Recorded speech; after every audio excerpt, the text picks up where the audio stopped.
The Battle of Moorvale, from the Killer and Keeper universe. Flashback, the iron dusk of Harrod. In the shadow of Harrod's excess, graffiti bloomed across city walls like a second tongue.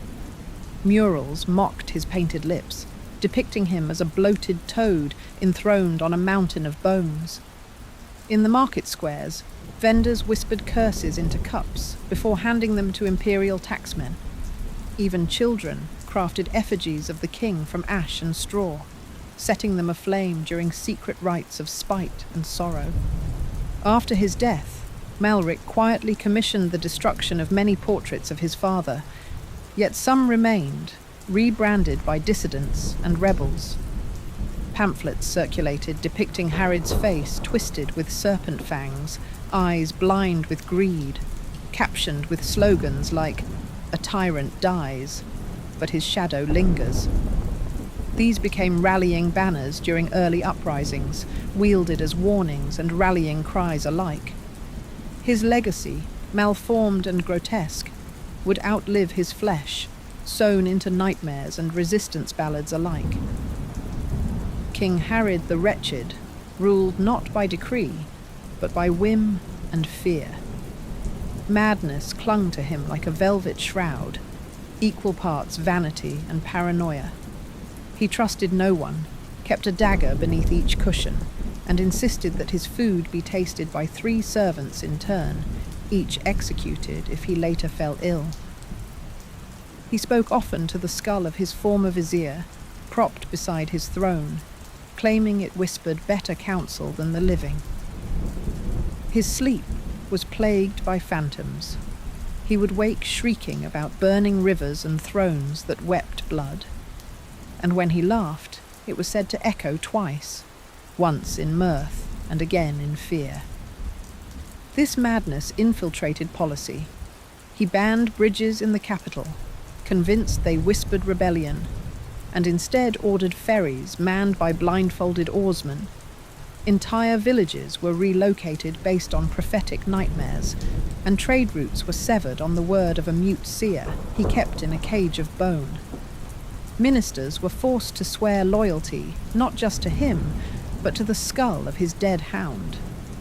His paranoia turned the treasury into a fortress, guarded by eunuch scribes who communicated only in riddles.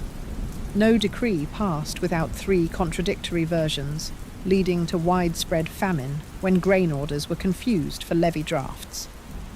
His once handsome face had turned bloated from excess, veins pulsing beneath a mask of powders, eyes always ringed with wine sleep and malice. His lips, painted with crushed berries, often curled in a sneer of derision, even in court. He paraded in robes stitched with the feathers of extinct birds, his girth spilling over golden girdles, demanding tribute not just in coin, but in flattery and spectacle. His court was a maze of whispers and knives, where jesters were spies and ministers vanished after midnight banquets. 2 figures emerged as symbols of his madness. Lady Moretha, the former Minister of Rights, once a respected scholar of seasonal law, fell into disfavour for refusing to sanction a royal dream hunt into the hollow woods. Harrod had her tongue removed and reassigned her as Whisper Keeper, charged with recording his nightly visions, inked in her own blood. She eventually escaped, living in exile among hill folk, where she became a prophetess of resistance. Meanwhile, Lord Suthen Vex, a sycophant with a silver tongue and serpent's smile, thrived. He engineered festivals of obedience where nobles were required to reenact Harrod's childhood dreams in grotesque pageantry. For his loyalty, he was gifted a manor made from melted-down rebel swords and renamed the Voice of the Throne. His influence corrupted provincial rule for years to come. He adorned himself in robes threaded with gold, while children starved in the shadow of the palace gates. Taxes were extracted with fire and flail. Dissenters were sewn into iron cages and left in the streets as warnings. His greatest folly came with the siege of Emberwall, where he sacrificed 10,000 untrained conscripts in a single night to sate a dream vision of conquest whispered to him by a mad prophet. The fields burned, the rivers ran black, and when the fortress fell, its treasury was already empty. The people called it Harid's harvest, the plight of a noble son.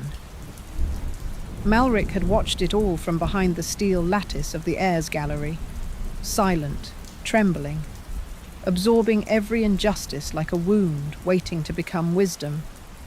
When Harid finally drank poison from a chalice meant for an enemy, few wept, fewer still remained. Malrik took the throne with ash on his boots and iron in his spine. The coronation chamber had not been cleaned. Ashes still clung to the velvet curtains, and soot etched the names of the dead into cracked stone. Torchlight flickered against walls lined with ancestral bones, each skull a mute reminder of failed kings. The throne itself, forged from melted executioner blades, groaned under his weight. As he sat, shadows stretched long behind him, and whispers echoed in the vaulted ceilings, some in voices he knew, others he feared to remember. He vowed the kingdom would rise, not through fear, but through discipline, order, and sacrifice. Dawn, Moorvale. For King Malrik Iron-Willed, the decision to invade Moorvale was not born of ambition alone, but of necessity's cruel arithmetic. The council chambers had reeked of mildew and desperation. Maps bled red ink across borders, showing bread lines longer than patrol routes. His physicians had whispered of failing grain silos, his generals of desertions in the northern passes, and his priests of divine silence. The plague had taken his daughter, the famine, his people's hope. And then came the final betrayal. Lord Chancellor Harven, keeper of the royal treasury, fled in the dead of night with a third of the Empire's coin, vanishing into the whispering expanse with a caravan of mercenaries and blood-gilded ledgers. When Malrik looked upon Moorvale, he did not see conquest. He saw a final gambit to preserve what scraps remained of Vholgar's soul. But even as he signed the order to march, his hand trembled. He wept in secret, not for the blood to be spilled, but for the ghosts already gathering, those of the innocent and the damned, both of whom he knew he would meet again in dreams. His father, King Harid the Wretched, had ruled with madness and malice, drowning the kingdom in debt, cruelty, and vice. Malrik had spent decades undoing that ruin, clawing Vholgar back from the brink with hard-won reforms, building granaries, forging uneasy alliances, and purging the court of sycophants and poisoners. And now, despite all that labour, he faced the same abyss. The war drums would drown out his doubts for a time, but the weight of his crown never felt heavier than the day he chose to break the world to save a crumbling piece of it. A low mist crawls across the wet Vael like a shroud pulled over the dying. The grass glistens with dew and blood. A copper tang clings to the mist, sharp and cloying. The blood is still warm, seeping in rivulets between blades of grass, steam curling upward in the cold dawn like whispered regrets from the fallen, rich with gold-veined rock, ancient aquifers, and blackroot timber that burns hotter than coal. Moorvale has long been a jewel eyed by kings and vultures alike. But beyond its wealth, the Vale is a cradle of forgotten lore, its stones etched with runes older than the Empire, its festivals preserving rites that mark the turning of stars. Monks from the Abbey of Hollow Reeds once claimed the wind carried messages from the gods, and its harvest feasts could last a fortnight, feeding thousands from granaries said to be blessed by earth spirits. To those who grew in its shadow, Moorvale was not just a land, it was memory-made soil. Its fields, once lush with saffron grain and violet leaf, could feed whole provinces. In the distance, the ground quakes with the marching beat of war drums. 600,000 crimson-cloaked soldiers crest the horizon like a flood of rusted steel. Siege beasts howl beneath their weights, oxen eyes wild with hunger and fear. From the ridge above, High Marshal Elenyra Vael watches with hollow eyes. Her hair is pinned back with bone needles. Her blackened armor is scorched at the breastplate, a carapace bearing not just fire marks, but the weight of memory. Beneath her stoic gaze, her mind is a battlefield of ghosts. She measures each breath as if it might be her last, each silence as a scream not yet uttered. Doubt claws at her resolve like frost at iron, but she refuses to shatter.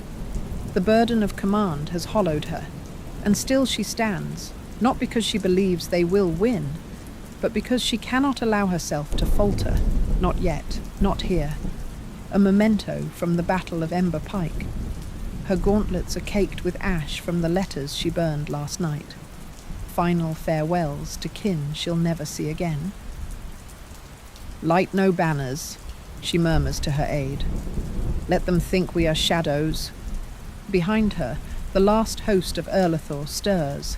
908,000, many under-equipped and under-trained. Some have no armor, just cloth and knives. Others wear rusted helms passed down from grandfathers who died in wars long forgotten. Fear gnaws at their edges, but so does fury. The weight of history presses down on them like a second skin, and their eyes flicker with exhaustion, dread, and a raw determination born from having nothing left to lose.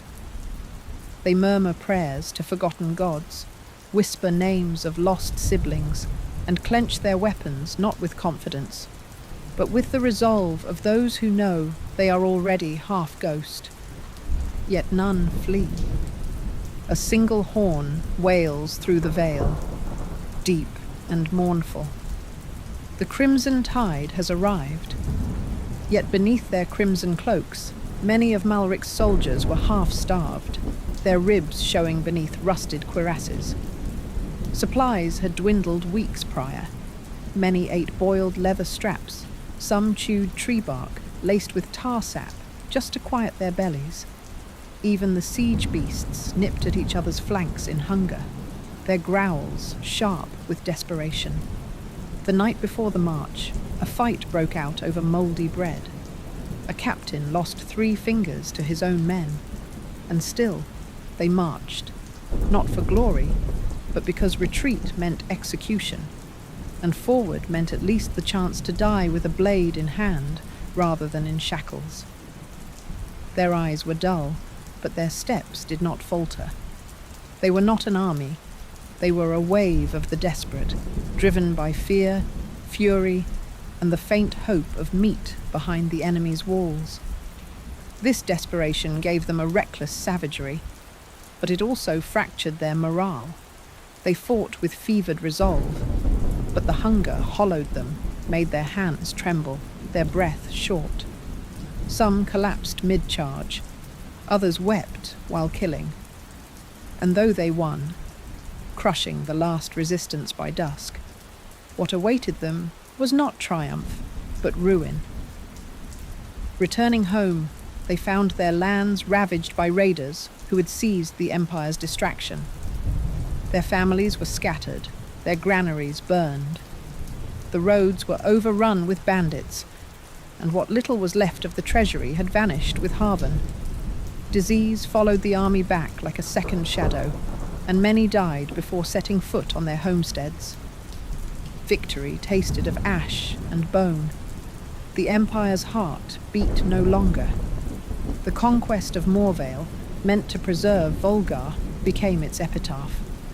Though the Crimson Tide emerged victorious in the field, the cost was catastrophic.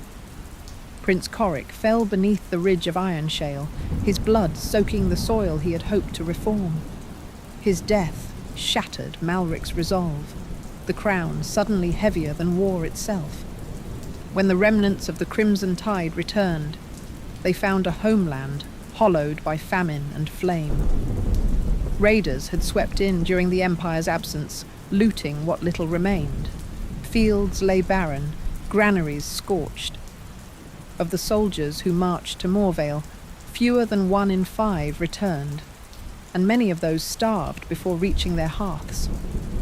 Mothers wailed at empty doorways, children scavenged among ruins. The conquest had brought no salvation, only silence. What was meant as a final gambit to save the Empire instead became the dirge of its doom. Malrik's name, once uttered with reverence, curdled into a curse. No songs were sung, no statues rose. The Crimson Tide had won the battle, but lost their future. As the survivors limped home, gaunt and broken, they passed beneath banners that no longer stirred. One soldier, eyes sunken and skin pale as ash, whispered, "We won," and none answered. The roads lay quiet, flanked by burned fields and scavenger-flocked ruins. A father returned to find only a toy sword in the rubble of his home. A mother found her son's bones arranged in a shrine of pine cones and wilted flowers. In the capital, children played near the gates with dolls shaped like corpses, and old women spat at the soldiers, blaming them for the smoke that still rose from the east. A scholar wrote of the campaign not as conquest, but as collapse. A dirge of the dying sun, inked in soot and sorrow. And when minstrels sang of Moorvale, they did not sing of heroes.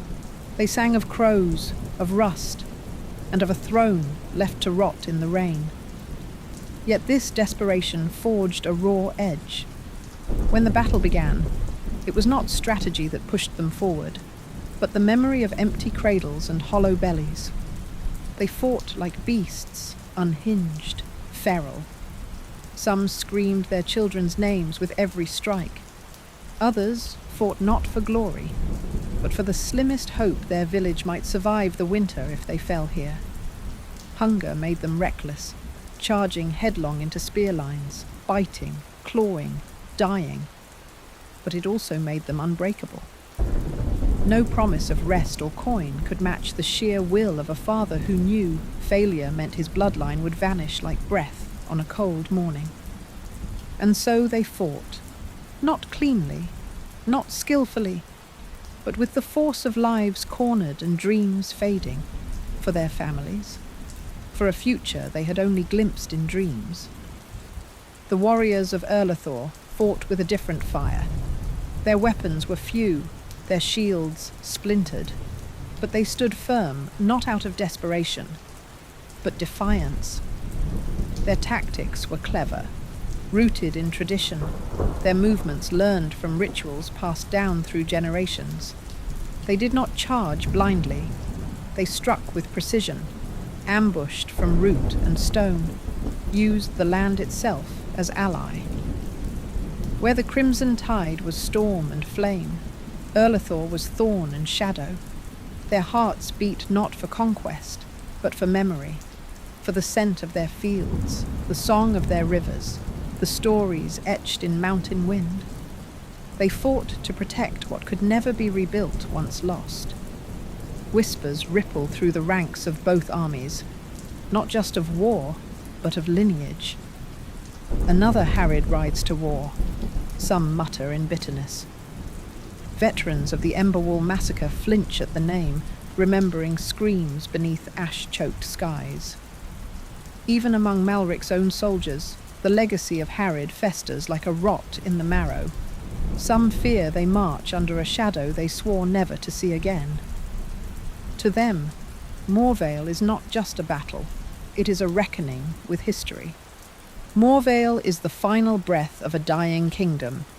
The Crimson Tide, driven by necessity and greed, seeks to claim the Vale not only for its abundant gold mines and pure freshwater, but also to secure legitimacy over fractured regions through conquest.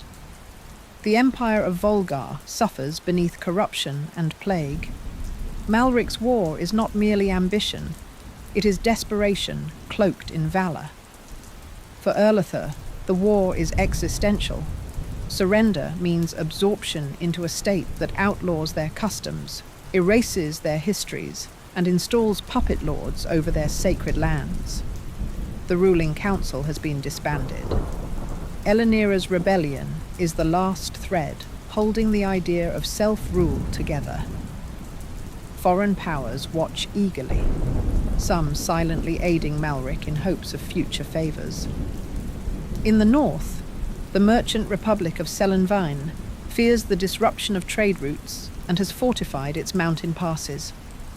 The eastern Archduchy of Balewind has sent spies into both camps, hoping to align with the eventual victor.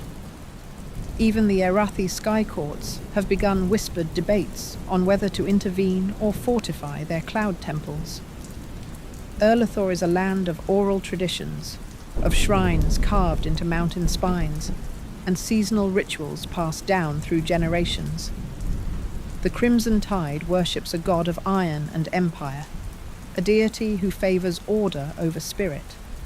To lose Moorvale is to see fire altars replaced with forges, sacred groves burned for lumber, and ancestral songs buried beneath imperial marches.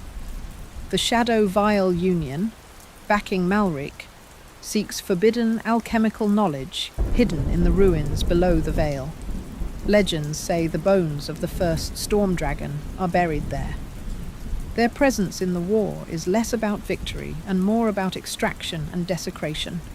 Should the Vale fall, the southern salt tribes of the dunes have vowed to sever all alliances with Vholgar.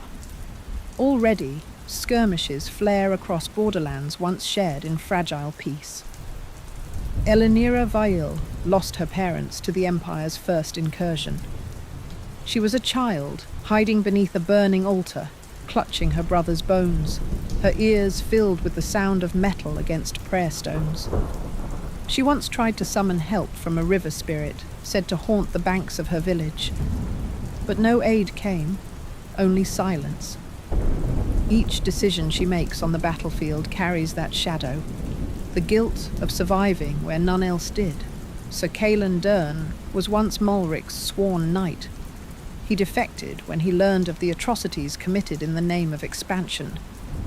The memory of children nailed to barn doors in a razed border village still haunts his dreams, their screams etched into his soul like scars he cannot scrub clean. Every swing of his sword now is not just rebellion, but penance. His duel with Prince Corric is more than battlefield justice. It is a severing of guilt and redemption. Malrik, for all his tyranny, believes himself a saviour. He walks with a limp earned from defending his plague-ridden city against riots he himself incited through heavy rations. His daughter was taken by the Black Lung Plague before the healers could reach her, and her death is etched into his eyes like frost on broken glass. If he does not take Moorvale, he believes his nation will die, and with it, any memory of mercy he once held. And the Vale itself whispers with older power. Lanterns flicker without wind. Shadows stretch and shrink as if alive, slithering like tendrils of thought through the mist. Trees twist toward whispers only they can hear. Stones hum with a pulse that has no heart to beat it. At night, campfires die without smoke, and frost forms runes in the ashes. Runes no scholar has ever dared claim.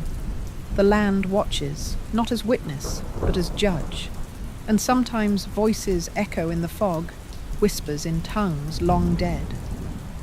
Warriors have claimed to see figures wreathed in roots and bone, watching from beneath the blackened pines. Some wake from dreams of drowning in blood-red rivers, their mouths filled with soil. The land remembers, and it is restless. Some claim the blood spilled here wakes ancient things buried deep in root and stone. There are those who believe the land remembers, and it may not forgive. This is not a war of good and evil. It is a war of choices, forged by fire, shame, and the aching weight of legacy. Phase 1. The Bog's Embrace. As the army spread like bloodstain across the bog, Malrik's breath came tight. He watched the tree line, eyes narrowing. Every fibre in him screamed to halt, to reassess. But pride, the remnant of his father's iron spine, whispered louder. He could not show hesitation. Not before Corric. Not before his generals. Not now.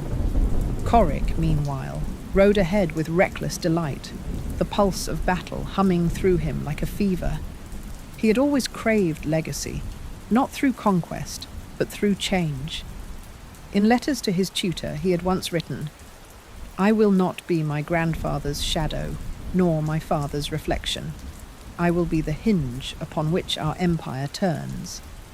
At court, he questioned the harsh tithes and lobbied to re-establish the banned hearth councils. He believed the people could be heard, not only ruled. He once spent days in the slums under disguise, speaking with beggars and grain sellers, scribbling down their woes in his leather-bound journal. His bond with his sister had softened him. Her death broke something quiet in him. He would leave violets on her grave each autumn, his lone act of tenderness left unguarded.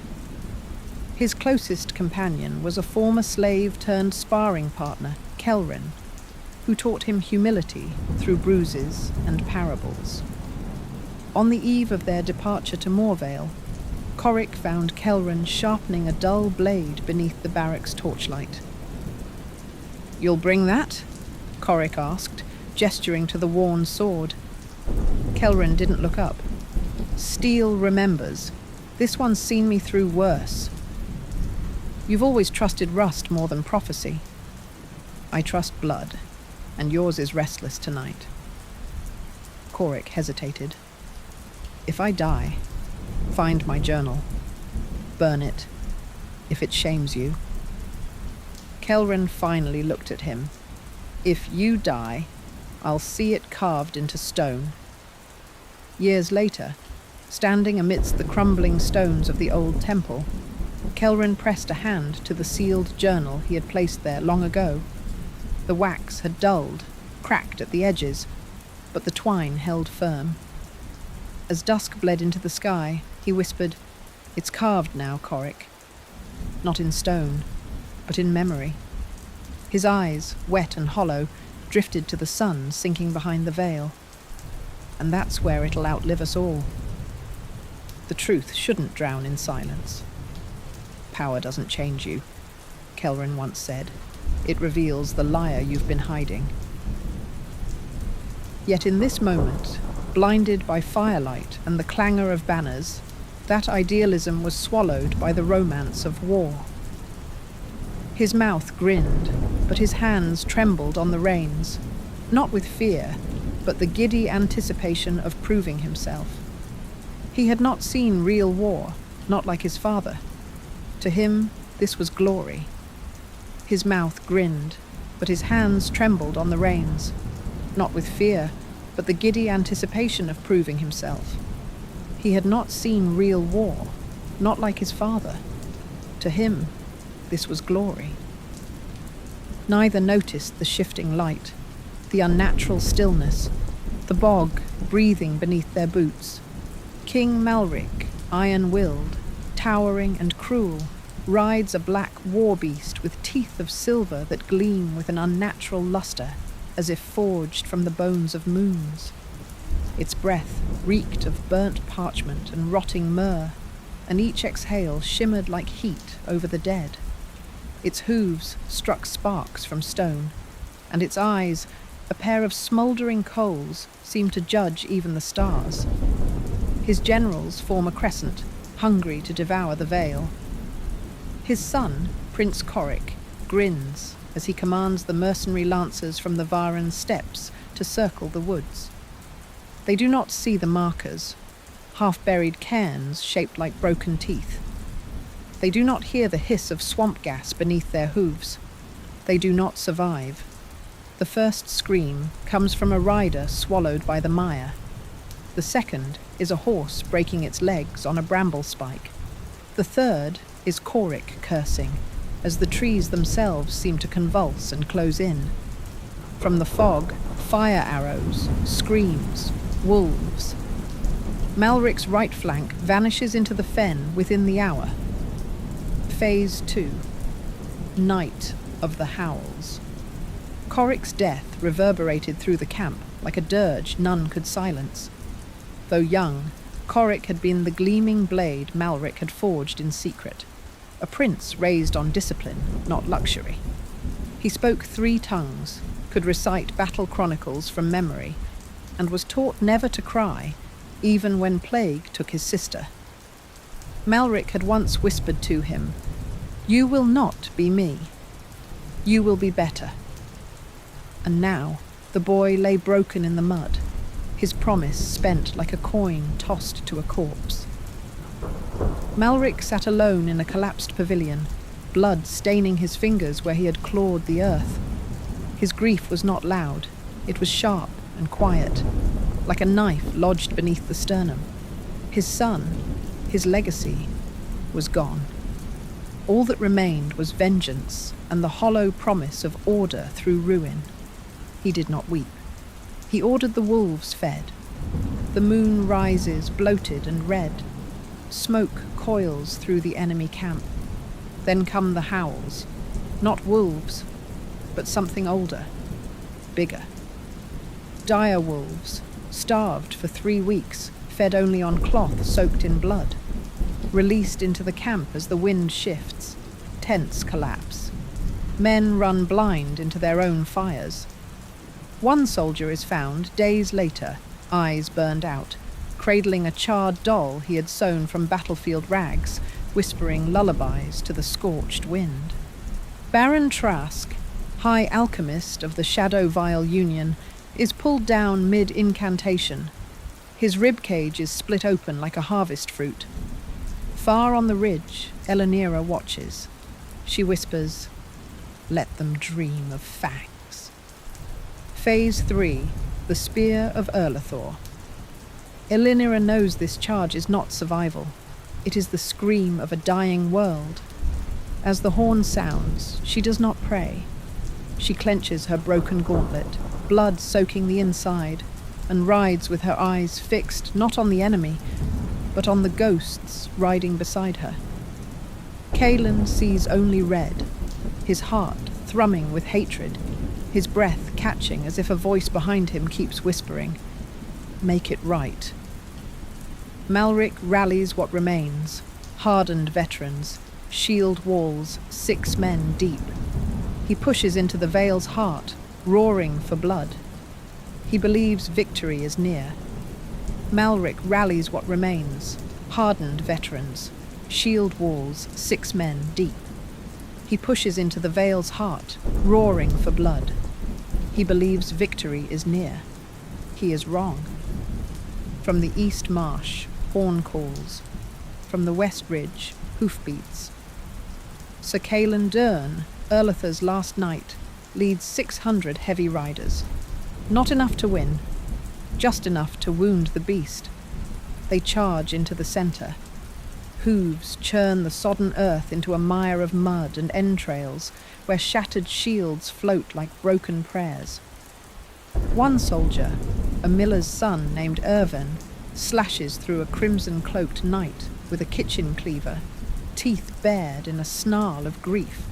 His brothers fell in the opening volley. Between swings, Erven recalls the orchard they climbed as boys, the cider-stained laughter, the promise that they'd run a farm together. Another conscript, a Venner of hollow pike, fights with a rusted pike she can barely lift. Her mind flashes to the oath she gave her grandmother, to defend the Vale or die on its soil. Her scream is half war cry, half hymn. A Varan mercenary stumbles on a severed limb and sees in the mud a doll made of straw and string. He hesitates, then is swallowed by flame. Every sword clash is met with a roar or a scream. Bodies fall only to be trampled by comrades too desperate to halt. Some soldiers weep as they strike. Others chant names of lost children like battle hymns. Blood mists the air, so thick that breathing feels like drowning in iron. There is no discipline, only fury and survival. Even the dying claw at ankles, unwilling to let go. It is not a battle. It is a fever dream of agony and endurance, where the living envy the dead and the dead grin with empty eyes. Afterward, Ervan is found days later beneath a corpse pile, alive but silent, clutching a broken cleaver with both hands. He never speaks again, his eyes fixed always on the horizon, waiting for something no one else can see. Erlathor returns to her village to find it razed by retreating troops. She weeps once, then buries the pike with her grandmother's bones, refusing to ever touch iron again. The Varan mercenary who saw the straw doll returns home and builds shrines to unnamed gods. Each night, he lights candles for the dead he cannot name, and in his sleep, he speaks in the tongue of the Erlathor, even though he never learned it. The war does not end in silence. It echoes forever in those it didn't kill. No songs, no cries, only steel and thunder. Kaelin cleaves through 6 men before he meets Korik. Their blades clash beneath the ridge of iron shale. "Your father dies tonight," Kaelin growls. Korik swings high. Kaelin ducks and drives his blade under Korik's chin. The prince gurgles, falls. Kaelin, pierced by a dozen spears, rides 10 more yards before falling. Climax. Ravenstone Hill. The fog parts. It slithers back like a wounded serpent, revealing a landscape strewn with bodies locked in death grips, flesh bloated, armor rusting into grotesque sculptures of defeat. Malrik stands over the broken remnants of both armies. 30,000 corpses rot beneath his boots. His face is smeared with ash, and his crown is cracked. Elenyra approaches. She is wounded. Her right arm dangles uselessly. She does not wear a helm. Malrik laughs, voice rasping. "Come to beg for mercy, girl." "No," she says, "only to kill you." Their blades meet. Malrik is stronger, fresher. He breaks her sword arm with a savage strike, but she does not scream. She pulls a dagger from her boot and drives it into his ribs. He slams her to the earth, grabs her by the throat. "You've lost," he hisses. Then steel flashes. The blade splits flesh like parchment soaked in wine, tearing through sinew and vein. Malrik's eyes go wide, not with pain, but disbelief, as if the world itself had betrayed him. Blood spurts in rhythm with his fading pulse, painting the ground in crimson arcs. His fingers scrabble at the wound, trying to dam the inevitable. His mouth opens, a rattle escaping that might once have been a curse, or a plea. His crown tilts, slipping sideways as if ashamed to rest on a dying tyrant. She drives a sayax into the side of his throat.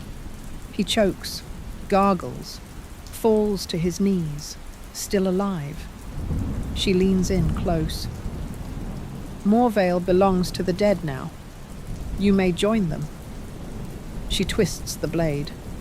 Malrik dies kneeling, or so she thought. His breath stilled, his crown slipped, and the blood pooled wide. But later, among the dead and the dying, a soldier swore they saw him drag himself beneath a broken banner, clutching his side, eyes wild with defiance. The body was never found. Rumors would spread, of a cloaked figure limping through the ash, of a voice that growled orders in the shadows of ruined halls. Whether ghost or man, his legacy refused to die so easily. Aftermath. The curse of Moorvale. Weeks after the battle, Kelrin was found wandering the edge of the Vale, wrapped in furs and silence. In his hand, Korik's blood-streaked journal. He left it in the ruins of an old temple, sealed with twine and red wax.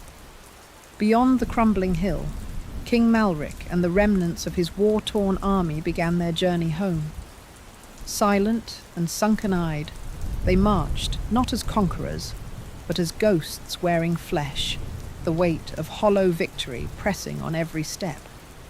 The banner of the Crimson Tide, once proud and crimson, now dragged behind them like a wound that refused to clot. Years later, pilgrims would gather to read its contents, pages of hope, reform, grief, and rebellion. They call it the Ember Testament. Its pages speak in a voice neither naive nor jaded. The strength of a crown is not in gold, but in the trust of the hungry. A sword earns glory, a law earns peace. The people bleed beneath our banners, yet we offer them silence in return. I watched a widow sell her hair for bread, and wondered if we deserved her loyalty. If I must be a prince, let me be one who listens. These words are carved into memory, recited in secret halls and rebel courts. They inspire not armies, but ideas. And in Moorvale, where the soil still weeps blood, children learn to read by its light. The Vale is silent for 3 days. Carrion crows refuse to land.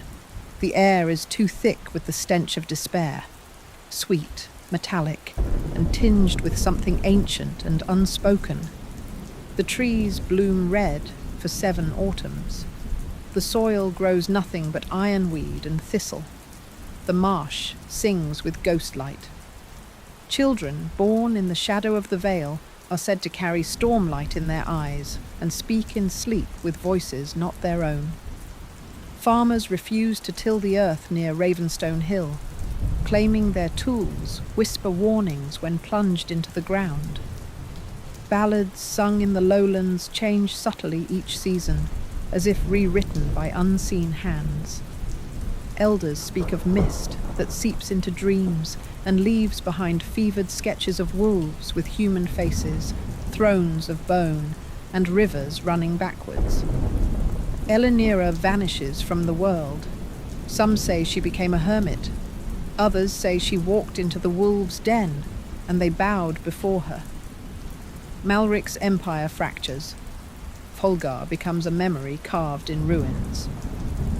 In the throne hall of the Iron Citadel, the imperial crown lies atop a bleached skull, its gold tarnished, its rubies pried out by fleeing courtiers. Ivy creeps through shattered stained glass, casting bloody mosaics on the bones of ministers who took poison at dawn. No heralds remain to speak the Empire's name, only silence, broken by the wind howling through empty vaults. The merchant lords of Selenvine blockade Vholgar ports. The sky courts withdraw their embassies. Balewind lays claim to 3 southern fiefdoms once loyal to the Empire. A stone is placed where he died. No name, only an inscription. Here lies the man who drowned in a woman's wrath. The Vale is silent for 3 days. Carrion crows refuse to land. The air is too thick with the stench of despair, sweet, metallic, and tinged with something ancient and unspoken. The trees bloom red for 7 autumns. The soil grows nothing but ironweed and thistle. The marsh sings with ghostlight. Elenyra vanishes from the world. Some say she became a hermit. Others say she walked into the wolves' den, and they bowed before her. Malrik's empire fractures. Vholgar becomes a memory carved in ruins. In the throne hall of the Iron Citadel, the imperial crown lies atop a bleached skull, its gold tarnished, its rubies pried out by fleeing courtiers. Ivy creeps through shattered stained glass, casting bloody mosaics on the bones of ministers who took poison at dawn. No heralds remain to speak the Empire's name, only silence, broken by the wind howling through empty vaults. The merchant lords of Selenvine blockade Vholgar ports. The sky courts withdraw their embassies. Balewind lays claim to 3 southern fiefdoms once loyal to the Empire. A stone is placed where he died. No name. Only an inscription. Here lies the man who drowned in a woman's wrath. Thanks for venturing into the storm with me. Every tale in this universe, from the shattered kingdoms to the cursed bloodlines, I write myself. All the art, all the visuals, every drop of atmosphere you feel. That's shaped by hand and pieced together with my passion to create. These stories take a lot of time to make real, so thank you for your patience when the drops take longer than I'd like. If you felt something during this journey, if you got goosebumps, held your breath, or just needed a break from the noise of the real world, do me a solid, like the video, subscribe for more, and share it with a nerdy friend who needs to touch grass or get scorched by Atlas's lightning. Your support keeps this storm alive.